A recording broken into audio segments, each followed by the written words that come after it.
Report পেয়েছেন? হ্যাঁ হ্যাঁ, এক্স রিপোর্ট কালকে পাওয়া গেছে। কখন পেলেন এক্স রে? এই 4টের সময়।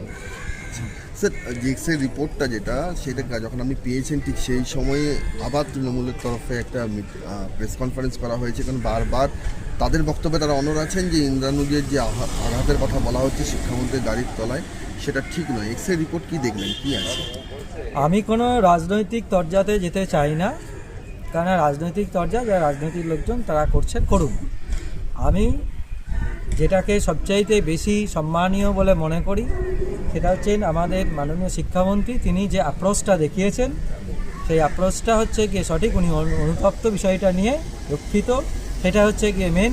এবং তার যে আমরা যেটা বলেছি যে কোথাও কোথাও কিন্তু এগুলো বিকৃতও করা হচ্ছে, যেটা বলেছি যে আমরা বুঝতে পারবো তার হচ্ছে গিয়ে কাজের ধারার মধ্যে দিয়ে তিনি সত্যি অনুতপ্ত কিনা সেটা বুঝতে পারবো। তার সঙ্গে একটা তার অঙ্গ এই ধরনের যে মিথ্যা কেসগুলো আছে সেটা আমরা বলেছি, উনি বলেছেন এগুলো ভাববেন। কাজেই এই জায়গাটাকে রাজনীতির ওই জায়গায় আমরা যাব না, ওটা আমাদের কাজ না, সেটা রাজনীতিবিদরা, আমরা সেগুলোকে উপেক্ষাই করছি। কারণটা হচ্ছে ঘটনাগুলো যেভাবে ঘটেছে, যার যা ঘটনা সে দেখতেই পাচ্ছেন আপনারা।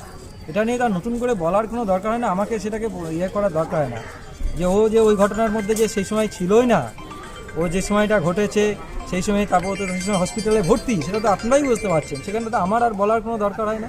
কোন সময়টাই বলছেন আপনারা যেটা বলছে ও যখন হসপিটালে ভর্তি সেই সময় ওর ভাঙাচোরার ঘটনা, ওর বাড়ির থেকে আমি তো মিডিয়ার কাগজে দেখলাম ওর যে যার বাড়ি ভাঙা হয়েছে বলা হচ্ছে তার মাই বলেছে না আমাদের বাড়িতে কিছু হয়নি।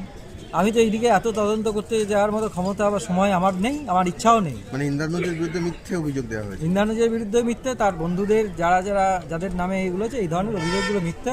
একটা একাডেমিক ইনস্টিটিউশনে কোনো একটা ঘটনাক্রমে এই ধরনের ছাত্রছাত্রীদের উপর এই ধরনের মিথ্যা অভিযোগগুলো, এগুলো দমন পীড়নের এগুলো ভালো নয়। আমাদের একটা ডেমোক্রেটিক এনভায়রনমেন্টের মধ্যে আসতে হবে, আমাদের আলাপ আলোচনার জায়গাগুলো করতে, সেখানে এত মিথ্যা অভিযোগগুলো কেন দেবো? একটা ছাত্রছাত্রীকে মিথ্যা অভিযোগ দিয়ে ফাঁসাতে হবে, এই জায়গাটা, এই ধরনের নিচমানের পলিটিক্সটাকে আমি নিন্দা করছি। এই ধরনের নিচ স্তরের পলিটিক্স, এইটাকে আমরা শিক্ষাঙ্গনে আমরা এটাকে একদমই চাইছি। X ray